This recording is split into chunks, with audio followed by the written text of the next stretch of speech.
우리 다 같이 사도신경으로 신앙 고백하심으로 10월 30일 새벽 예배를 하나님께 드리겠습니다. 나는 전능하신 아버지 하나님 천지의 창조주를 믿습니다. 나는 그의 유일하신 아들 우리 주 예수 그리스도를 믿습니다.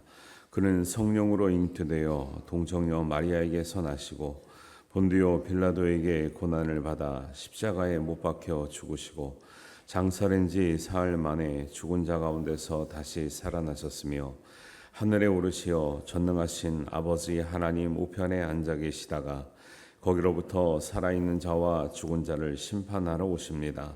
나는 성령을 믿으며 거룩한 공교회와 성도의 교제와 죄를 용서받는 것과 몸의 부활과 영생을 믿습니다. 아멘.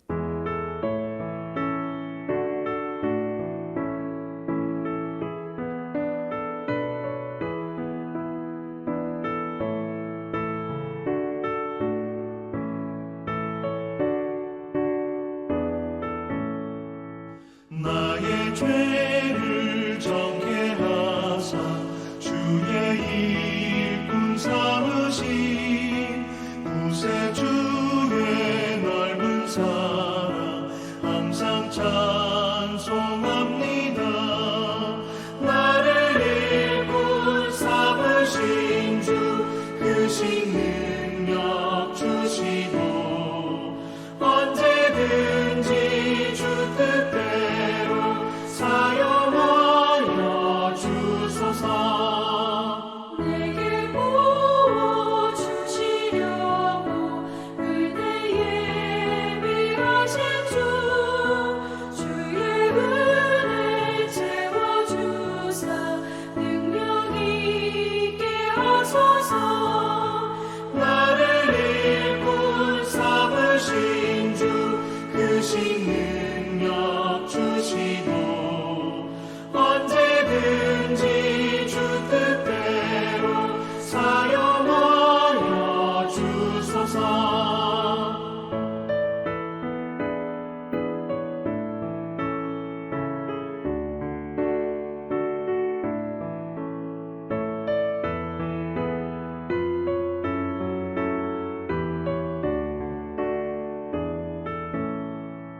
죄의 짐을 풀어주신 주의 능력 크도다.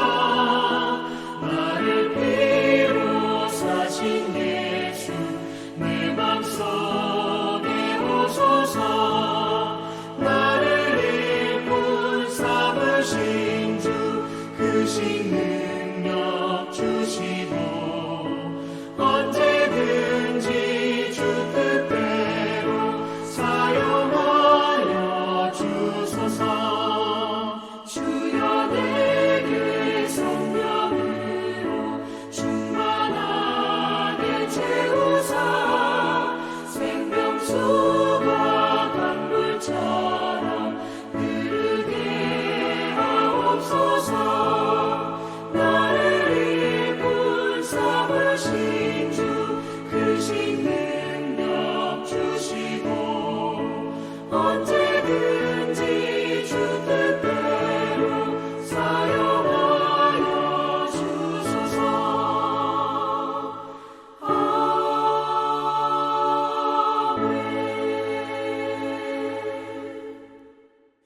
오늘 우리에게 주시는 하나님의 말씀은 갈라디아서 6장 1절에서 10절 말씀입니다. 우리 한 목소리로 봉독하겠습니다. 형제들아, 사람이 만일 무슨 범죄한 일이 드러나거든 신령한 너희는 온유한 심령으로 그러한 자를 바로잡고 너 자신을 살펴보아 너도 시험을 받을까 두려워하라. 너희가 짐을 서로 지라. 그러하여 그리스도의 법을 성취하라. 만일 누가 아무것도 되지 못하고 된 줄로 생각하면 스스로 속임이라. 각각 자기의 일을 살피라. 그리하면 자랑할 것이 자기에게는 있어도 남에게는 있지 아니하리니 각각 자기의 짐을 질 것이라. 가르침을 받는 자는 말씀을 가르치는 자와 모든 좋은 것을 함께하라. 스스로 속이지 말라. 하나님은 업신여김을 받지 아니하시나니 사람이 무엇으로 심든지 그대로 거두리라. 자기의 육체를 위하여 심는 자는 육체로부터 썩어질 것을 거두고 성령을 위하여 심는 자는 성령으로부터 영생을 거두리라. 우리가 선을 행하되 낙심하지 말지니 포기하지 아니하면 때가 이름에 거두리라. 그러므로 우리는 기회 있는 대로 모든 이에게 착한 일을 하되 더욱 믿음의 가정들에게 할지니라.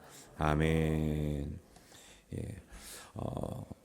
바울 사도는 계속해서 믿음으로 의롭게 되고 또 구원받는 믿음은 어떤 믿음인가를 이제 한 4장까지는 좀 원론적인 입장에서 말씀하면 했다면 이제 5장 6장은 좀 구체적인 입장에서 말씀을 하고 있어요. 그래서 5장에서는 그 믿음은 성령을 따라 행하는 믿음이다 이렇게 말씀하시고 6장에서는 그 믿음은 사랑을 따라 행하는 믿음이라 이렇게 말씀하고 있는데 굉장히 중요한 그 설명입니다. 왜냐하면 믿음이 성경 전체를 보면 특별히 신약과 복음서 서신서를 보면 믿음은 성령과 무관할 수도 없고 사랑과 무관할 수가 없는 거예요. 근데 신앙생활 하다 보면 믿음이 뭐 좋다, 믿음이 세다고 할 때는 하나님의 인도를 받는 거죠. 성령의 인도를 받는 믿음. 그다음에 그 믿음을 통해서 사랑이 풍성하게 나왔을 때 진짜 그걸 좋다 그러는 거예요. 근데 믿음이 센데 사랑이 밸런스가 안 맞아요. 그거는 믿음이 센 게 별로 의미가 없는 거예요. 믿음이 센데 성령 인도를 안 받는다. 이건 있을 수가 없는 일인데 그런 일들이 우리가 착각한 거죠. 그 된 줄로 생각하거든. 스스로 속임이라 이렇게 말씀하고 있잖아요. 믿음이 있다. 내가 믿음이 좋구나 할 때는 성령을 따라 행하는 믿음과 사랑을 따라 행하는 믿음이 이게 되지 않으면 내가 믿음이 있다라는 건 자기 착각이에요. 자기 착각. 성경은 그런 걸 믿음이라고 하지 않는다라는 거예요. 성경이 말하는 좋은 믿음을 따라갈 수 있게 되기를 바랍니다. 그러니까 우리가 항상 제가 이제 말씀을 전할 때 기준은 성경에서 말하는 좋은 방향이 있다는 거죠. 가장 복음적인 토대가 있어요. 근데 그 기초 안에서 우리가 믿음과 신앙과 모든 교회를 생활을 해야 되는데 그냥 내가 생각하는 주관이 있거든요. 그걸 따라가는 것은 좋은 믿음은 아니라는 것을 우리가 알아야 됩니다. 그래서 오늘 말씀에는 성령의 일, 사랑의 일의 한 예로서 이제 우리가 그러면 성령을 따라가는 것, 특별히 6장에는 사랑을 따라가는 믿음이 어떤 믿음이냐 할 때 이제 교회 성도들에게 주시는 말씀이잖아요. 그러다 보니까 성도들이 꼭 해결해야 될 문제가 있는데 이제 우리 지금 갈라디아의 교회에서 나오는 문제와 또 사랑의 모범을 뭐라고 말씀하냐면 서로 너의 짐을 서로 지라 이렇게 해요. 짐, 여기서 짐이라고 하는 것은 사람들의 좀 실수, 그 다음에 이제 좀 잘못 이런 것들이 있어요. 교회에서 어떤 사람이 실수를 해요. 그러면은 우리가 정죄를 해야 됩니까? 용납을 해줘야 됩니까? 그죠? 용납을 하는 편이 낫겠죠. 근데 이러면 이제 다른 성경에 보면 교회에서 쫓아내야 될 그 죄가 있어요. 쫓아내야 될 죄. 근데 쫓아내야 될 죄가 아니면 웬만하면 용납을 해줘야 되는 거죠. 그리고 어떤 권면할 때도 이제 목회자가 개인적인 권면을 먼저 하죠. 왜냐하면 잘못이 하나 있다 그래서 막 사방팔방 다 이렇게 얘기하지 않잖아요. 권면을 하다가 안 되면 두세 사람이 가서 더 권면을 하다가 그래도 안 되면 더 많은 사람이 가서 왜냐하면 그 권면이 그 잘못이 그렇게 그 잘못이 그렇게 가볍게 넘어갈 수 없다라는 것을 알려주는 거죠. 많은 교인들이 가서 얘기한다는 것은 그만큼 바로잡아야 된다는 걸 말씀해요. 그래도 안 되면 이제 내보내라 그러는 거죠. 교회라고 해서 사실 항상 품고 있는 게 아니에요. 잘못하면 그 정말 잘못된 사람을 품고 있음으로 인해서 교회가 어지러워지는 경우도 되게 많거든요. 근데 교회가 웬만하면 그렇게 안 하죠. 근데 웬만하면 그렇게 안 하는데 그걸 고민할 정도 되면 심각한 문제인 거죠. 그래서 오늘 신령한 너희는 1절에 보니까 신령한 너희가 신령한다고 해서 우리가 무슨 영적으로 이상한 게 아니라 믿음이 있는 너희는 이렇게 말하는 거예요. 정말 너희가 믿음이 있다고 하면 2절에 너희가 짐을 서로 지라 그래요. 그래서 짐은 무거운 짐, 사람이 감당하기 어려운 것, 또 실수한 것, 잘못한 것을 이것을 너희가 서로 용납하고 받아주면서 받아줄 때 그리스도의 법이 성취된다 그래요. 그리스도의 법이 성취된다. 그리스도의 법은 크게 말하면 구약에 있는 말씀과 신약에 있는 모든 말씀을 포함하는 거죠. 한마디로 말하면 하나님을 사랑하고 이웃을 사랑하는 것. 율법은 사실은 뭐를 지키라 하라 하지 말라는 다 하나님을 사랑하기 때문에 하기도 하고 하지 말기도 하는 거죠. 이웃을 사랑하기 때문에 하기도 하고 하지 말기도 해야 되는 거거든요. 그 중심은 하나님을 사랑하는 것인데 다른 사람의 잘못을 용납해 주지 못하면서 너희가 믿음이 있다, 그 법을 내가 따라 산다라고 말하기에는 부족하다라고 얘기를 하는 거예요. 여러분 관용을 베풀고 사랑하기 때문에 다른 사람의 짐을 대신 져주기도 하고 용납할 수 있는 우리 성도님 되시기를 바랍니다. 가장 잘 되는 게 어디일까요? 가정이죠. 가정. 부모님은 자녀들이 많이 잘못해도 그 짐을 넌 너가 져라 아니면 너가 잘못했다 정지하지 않잖아요. 우리가 대신 져주기도 하고 참아주기도 하고 용납하기도 하고. 근데 이제 우리는 이제 집에서는 그나마 하는데 밖에 나오면 문제예요. 밖에 나오면 집에서는 하는 거를 교회 식구끼리는 해요, 안 해요? 그렇게 안 하죠. 그러니까 이게 제가 주일 오후에도 말씀드렸지만 주기도문이 하늘에 계신 우리 아버지요라고 할 때는 가족기도라 그랬잖아요. 아버지를 우리라고 부를 수 있으면 너와 나는 형제 자매요. 가족관계.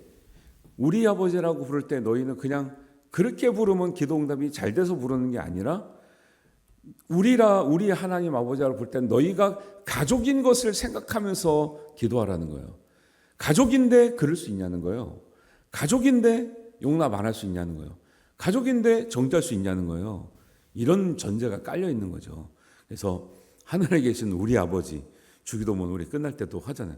그때마다 여러분 우리가 가족이구나. 가족이기 때문에 이렇게 기도하는구나라는 것을 정말로 깊이 생각하셔야 돼. 그거를 여태까지 아마 생각 안 하고 하셨으면은 이제 하여튼간에 앞으로 잘 하셔야 돼요. 그래서 이런 거죠. 가족끼리는 되잖아요, 대부분. 근데 가족이 아니면 안 된단 말이에요, 대부분. 근데 교회는 뭐 그래도 혈연의 관계는 아니지만 완벽하게 안 될 수 있어도 그런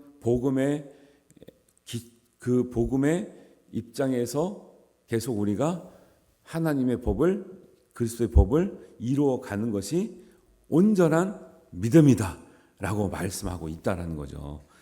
그렇게 우리가 믿음을 이해해야 교회도 건강해지고 가정도 건강해지고 내 자신도 믿음이 온전해질 줄로 믿습니다. 그게 일치가 안 되니까 집에 가서 그 가족끼리 한 것과 교회 와서 성도에게 한 게 완전 다르죠. 일치할 수 있으면 너무 좋죠. 아니 그런 것들을 우리가 잘 생각해야 되는 거죠. 그래서 마태복음 6장 14절에도 너희가 사람의 잘못을 용서하면 너희 하늘 아버지께서도 너희 잘못을 용서하시려니와 너희가 사람의 잘못을 용서하지 아니하면 너희 아버지께서도 너희 잘못을 용서하지 아니하시리라. 그래요? 이렇게 말하면 우리가 다른 사람 용서 못하면 용서 못 받는다는 게 되는 거죠. 그만큼 다른 사람에 대한 잘못을 우리가 용납하고 정말 믿음 안에서 용서할 수 있는 믿음으로 성장하는 것이 바람직하다는 거죠. 진짜 너가 용서하면 하나님 절대 용서하는 이런 말을 하는 게 아니라 그러니까 이 성경은 문자적으로 보는 것보다 좀 더 깊이 보셔야 되는 거죠. 이렇게 하면 나는 용서 안 했으니까 나는 벌 받겠구나 지옥 가겠구나 이런 얘기를 하는 게 아니죠. 정말 하나님께서 원하시는 믿음, 예수님께서 전파하셨던 믿음은 그런 것까지. 왜냐하면은 구약의 법대로면은 눈에는 눈, 이에는 이라는 법이 있어요.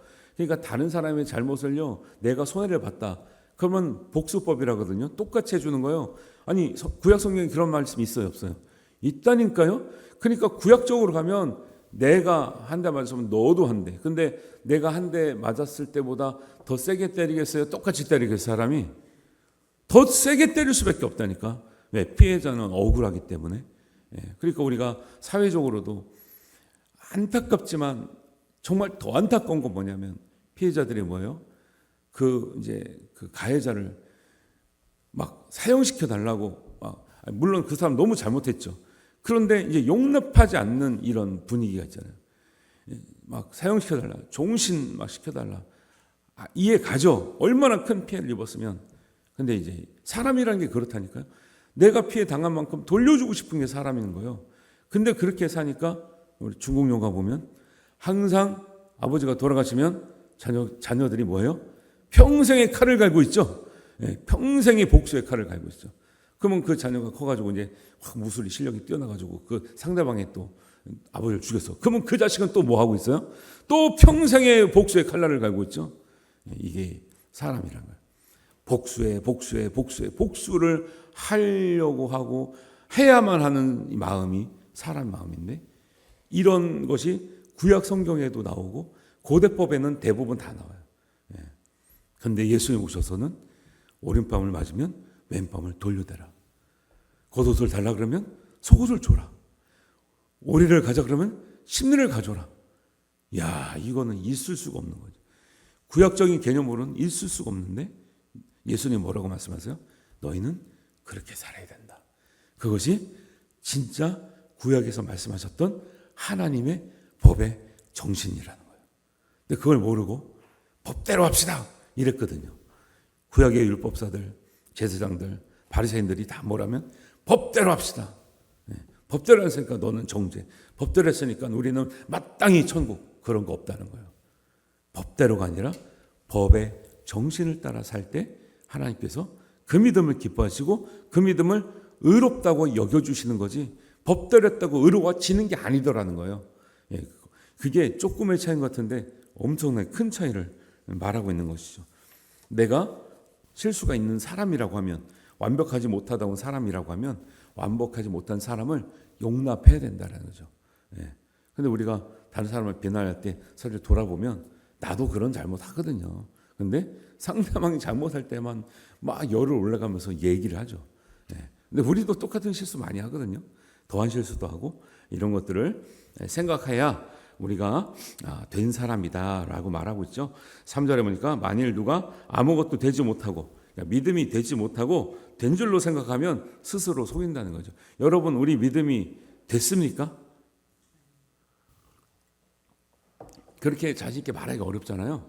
근데 솔직히 언성 높일 때 보면요, 다 된 줄로 생각하고 말씀하시는 것 같던데, 그 소리 쉴 때 보면 다 본인은 다 된 줄로 생각하시는 것 같던데요.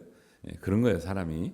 그러니까 성경을 말씀 보면서 깊은 그 뜻을 생각하면 우리가 늘 겸손할 수밖에 없고 낮아질 수밖에 없고 기도할 수밖에 없는 거죠. 목사의 직책을 받았습니다. 목사 받은 지도 오래됐죠. 다 됐습니까? 돼 보여요? 안 돼 보이죠? 저도 안 된 것 같아요. 다 그런 마음으로 사는 거예요. 됐다고 생각할 때가 위험한 거예요. 선줄로 생각한 자 넘어질까 조심하라는 거예요. 하나님 앞에 갈 때까지 된 사람은 없어요. 근데 다 됐다고 생각하는 게 문제인 거죠. 그런 것들을 알아야 그것이 의롭다 칭함을 받는 믿음에 가깝고 그 믿음으로 성장하는 길이다라는 것을 이제 성경은 이제 말하고 있는 거죠. 그래서 이제 두 번째는 의롭다 칭함을 받는 믿음은 이제 어떤 믿음이냐, 그 비결을 가르치는데 6절의 말씀 잘 기억하시기 바랍니다. 6절이 본인에게나 또 우리 가르치는 사람에게나 가르쳐 받는 사람에게 되게 중요한 말씀이에요. 6절은 가르침을 받는 자는 말씀을 가르치는 자와 모든 좋은 것을 함께하라. 이거는 신앙교육과 기독교육에 엄청나게 중요한 원리가 되는 거죠. 여러분, 애들이 선생님이 싫은데 공부를 하고 싶을까요? 선생님이 싫으면 공부하고 싶지 않은 거죠. 가르치는 사람과 좋은 것을 함께하라는 것은 뭘 갖다 바쳐라 아버라는 소리가 아니에요. 가르치는 사람에 대한 좋은 마음을 품고 정말 좋은 것을 함께할 수 있는 마음을 품어야 가르침을 받는 사람에게 유익한 거예요. 애들이 선생님을 싫어. 그래서 여러분 학교 다닐 때도 우리는 이제 그렇지 않지만 요즘 엄마들은 치맛바람, 옛날에는 그냥 애들 잘 자라고 치맛바람인데 지금은 선생님한테 가서 막 신문에 나잖아요. 막 선생님 가서 막 멱살 잡고 선생님 막 따기 때리고 막 자기 자녀한테 뭐 잘못했다 그래가지고 이래가지고 애가 제대로 된 교육을 받겠냐는 거예요. 그렇지 않잖아요. 선생님을 존경하고 사랑하게 만들어야, 그런 마음 품게 해야, 야, 선생님 하시는 말씀은 다 들어라, 다 따라야 된다, 그런 대로 우리가 커야 된다, 이렇게 할 수 있잖아요. 선생님이 돼가지고 선생님이야, 그런 선생님은 뭐 어쩌고 저쩌고 이렇게 해가지고 애들 교육이 안 되잖아요. 심지어는 여러분들이 안 그러시겠지만 이제 어린 자녀들이 있으면, 제가 이제 중고등부 이제 애들 가르칠 때 이제 어떤 이제 새 친구가 왔거든요. 선생님들이 그 새 친구니까 잘해줄 거 아니에요. 근데 어떤 애들이 이제 여자애가 왔어요. 새 친구가. 그랬더니 어떤 뒤에서 두세 명이 모여가지고 이런 얘기를 하는 게 들리더라고. 야, 교회 선생님들은 이쁜 애들만 좋아해. 그러는 거야. 이제 걔를 잘해준다고 했더니 옆에 있는 애가 가강이야. 야, 우리 엄마가 하는데 교회는 다 그렇대. 와, 내 이 얘기 듣고 시겁을 했네. 아니, 그 예쁜 것만 좋아해. 이렇게 말할 수 있죠. 뭐 애들이니까 착각을 할 수 있어요. 근데 우리 엄마가 그러는데 교회는 다 그렇대. 이 얘기를 어디서 들었어요? 엄마한테 들은 거 아니야, 엄마한테. 그러면 교회는 다 그렇대. 이 얘기를, 와, 엄마가, 그러면 엄마 아빠가 야, 교회가 이렇고 저렇고 막 그냥, 아유, 교회는 다 그렇지 뭐, 이런 얘기 했던 거 아니에요, 애들 앞에서. 그러니까 애들이 그 얘기를 듣고 뭐라 그러는 거예요, 도대체. 야, 교회는 다 그렇고 목사는 다 그렇고 전사는 그렇고 이렇게 얘기할 거 아니에요. 그러면 걔 신앙이 어떻게 되겠냐고. 걔 신앙이. 여러분 정말 주의하셔야 돼요. 30 먹었다고 애들이 온전한 신앙인 것 같아요? 안 그렇습니다. 여러분들이 평소 실력이 나오는 거죠. 왜? 교회에서는 잘할 수 있겠죠. 집에 가서 하는 얘기가 내 자녀들의 신앙을 만들어 간다니까요. 저희라고 안 그래요. 저희도 왜 교회에서 어려운 얘기 안 하겠어요? 할 수 있지만 애들 앞에서 안 하는 거예요. 왜? 그래서 옛날에 보면 목사님 애들이 딱 두 가지 안 하는 거예요. 두 가지 중에 아주 신앙이 좋든지 아니면 아예 그냥 다른 쪽으로 가든지. 왜? 교회에서 그런 모습은 이제 목사님의 모습을 가면, 목사님이 교회에서 하는 모습과 집에서 하면 너무 다르거나, 아니면은 목사님이 너무 힘든 걸 본 거예요. 애들 신앙생활 잘 안 하죠. 여러분이 교회에서 막 섬기고 잘했는데 교회에서 야, 너 힘들어 죽겠다. 야, 교회 못하겠다. 이러면 그러면 애들이 그 교회 다니고 싶겠냐고요. 신앙생활 하고 싶겠어요? 그러니까 결국 뭐요? 내 가족 신앙은 누가 책임지는 거예요? 내가 지는 거. 내가. 각각 자기의 짐을 자기가 지라는 거예요. 다른 사람 잘못한다고 자꾸 얘기하지 말고 나는 잘하는지 돌아보. 내가 와, 중학교 2학년 입에서 그 얘기를 나오는 걸 보고 내가 와, 충격을 받았고, 아니 부모님이 집에 가서 무슨 소리 하길래 애들이 교회는 어쩌고 저쩌고 막 이런 얘기를 하나. 그게 있을 수가 없는 일이죠. 중학교 2학년 애들이 뭘 안다고 교회는 다 그래. 우리 엄마가 그러는데, 우리 엄마가 뭐 얼마나 도대체 얘기를 많이 했길래 그런 얘기를 하는 거예요.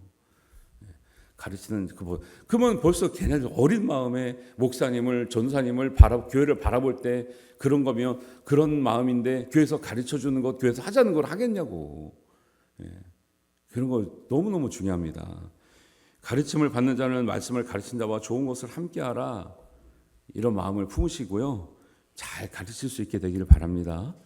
어릴 때 다 심겨놓은 대로. 그러니까 두 번째 이 비결은 뭐냐, 그런 믿음으로 자라는 비결은 뭐냐면 7절입니다. 사람이 무엇으로 심든지 그대로 거두리라. 부모님이 그렇게 심었으니까 애들한테 그렇게 거두게 되는 거예요. 심히 걱정된 애들인데 뭐 어떻게 큰지 모르겠지만 걱정되죠. 교회를 모태신앙으로 하면은 진짜 못해서 자란 애들 다 와야 되는데 오히려 교회에 대해서 부정적인 거죠. 왜? 어디서 많이 들었습니까? 제일 집에서 교회에 대한 부정적인 얘기를 많이 들었죠. 그러니 그 애들이 크면은 신앙생활 제대로 하겠습니까? 교회가 정말 은혜가 있고 사랑이 있고 부모님이 섬기는 모습 보면서 나도 커서 저렇게 돼야지, 이렇게 되는데 나는 절대 부모처럼 하지 않을 거야. 막 이렇게 되면 되겠냐고요. 여러분들 신앙생활을 나 하나만 잘하는 게 중요한 게 아니라 내가 심는 대로 거두게 되는 은혜가 있을 줄 믿습니다. 사실은 우리가 생각해 보면 심는 대로 거두는 것도 기적이고 은혜예요. 여러분 심을 때는 나무 한 그루 심잖아요. 예를 들면 벼도 뭐 풀 같은 모내기를 심잖아요. 근데 그 풀 같은 모에서 벼에서 자라면 알곡이 얼마나 많이 맺힙니까? 하나 심는다고 하나 거두는 게 아니에요. 우리가 심은 대로 거두는 게 아니라 심은 것보다 어마어마하게 거두거든요. 근데 심은 것 중에는 죽는 것도 있고 벌레 먹는 것도 있잖아요. 그러니까 심은 대로만 거둬도 정말 은혜거든요. 이 심은 대로 거둔다는 게 하나 심으면 하나 거두고 이런 차원이 아니고 기본적으로는 심은 것보다는 너무 많은 것을 거두고 있는데 우리는 심은 대로 거둔 것에 만족이 안 되죠. 맨날 손해봤다고 생각하죠. 그렇지 않고 우리가 하나님의 은혜는 심은 데 기본적으로는 심은 것보다는 훨씬 많은 것을 거두고 있죠. 포도나무 하나 한 그루에서 포도 열리는 거 보세요. 알맹이도 많지만 포도 송이도 많잖아요. 사과나무든 벼든 다 그래요. 우리가 하나 심었다고 하나 나는 게 아니거든요. 근데 심기만 하면 거둔다라는 거예요. 심지어는 눈물로 씨를 뿌릴지라도 기쁨으로 단을 거둔. 씨를 뿌렸는데 단을 거둔다니까요. 그게 하나님 원리예요. 근데 심지를 않거나 잘못 심거나 하면 거두는 것이 없거나 잘못된 것을 거두게 되는 거죠. 그래서 육체를 위하여 심는 자는 육체로부터 썩어질 것을 거두고 성령을 위하여 심는 자는 성령으로부터 영생을 거두리라. 심을 때 나지 아니할까 걱정하지 말고 선을 행하되 낙심하지 말지니 포기하지 아니하면 때가 이름에 거두리라. 심는 자는 포기할 필요가 없어요. 낙심할 필요가 없어요. 왜요? 심으면 누가 자라게 하신다? 하나님이 자라게 하시는 줄 믿습니다. 이 믿음이 없으면 안 되는 거죠. 근데 우리가 심고 우리가 키우고 우리가 거둔다고 하니까 너무 힘들지요. 그러니까 안 심게 되는 거죠. 이렇게 힘들 것 같으면 난 안 해. 이렇게 되는 거예요. 근데 하나님이 키우고 하나님이 열매 맺게 된다는 걸 믿으면 우리는 최대한 심는 거죠. 전도도 마찬가지죠. 우리가 뭐 대로하라는 게 아니라 최대한 심으면 하나님이 어느 날 감동받는 거예요. 전혀 믿을 것 같지 않은데 감동받는 거예요. 전혀 교육 같지 않은데 우리가 툭 던진 한 마리가 힘들지? 우리 같이 기도하자. 함께 하나님 앞에 나가자. 다 전도는 그렇게 되는 거예요. 우리 형도 내가 전도하는 것도 아니에요. 내가 기도했을 뿐인데 하나님이 역사하시니까 믿을 수밖에 없는 상황을 하나님께서 주시는 거죠. 그게 은혜예요. 그럼에도 불구하고 평생 믿지 않는 사람도 있어요. 근데 누군가 그를 위해서 기도한다면 하나님께서 그 길을 열어줄 줄 믿습니다. 그래서 낙심하지 말고 포기하지 말고 하나님의 때를 믿고 우리는 심고 우리가 기도할 필요가 있다. 그래서 10절에는 우리는 기회 있는 대로 모든 이에게 착한 일을 하되 더욱 믿음의 가정들에게 할지니라. 많은 사람들 잘 돼야 되죠. 근데 이미 믿는 우리가 더 잘 돼야 돼요. 그래야 전파를 하죠. 그리고 우리가 이만큼 성장하는데도 시간이 많이 걸렸잖아요. 솔직히 얼마나 힘들었습니까? 이 연단 받아가지고 여기까지 오는 것도 쉽지 않았잖아요. 그런데 믿음이 떨어지면 되겠냐고요. 그러니까 믿는 사람이 더 잘 될 수 있도록 믿음의 가정들에게 정말 더 큰 사랑을 전하고 또 그 사랑이 넘쳐갈 수 있게 되기를 바랍니다. 이 믿음으로 사는 믿음이 보다 믿음으로 의롭다고 여겨지는 믿음이다라는 거예요. 이런 믿음을 단지 그냥 믿습니다 하는 그런 믿음이 아니라 진짜 우리 실생활적으로 삶으로 표현되고 고백되는 믿음이 진짜 하나님 원하시는 믿음인 줄 믿고 성령을 따라 행하는 믿음, 사랑을 따라 행하는 믿음으로 우리 성장하시기를 주님의 이름으로 축원합니다. 기도하겠습니다.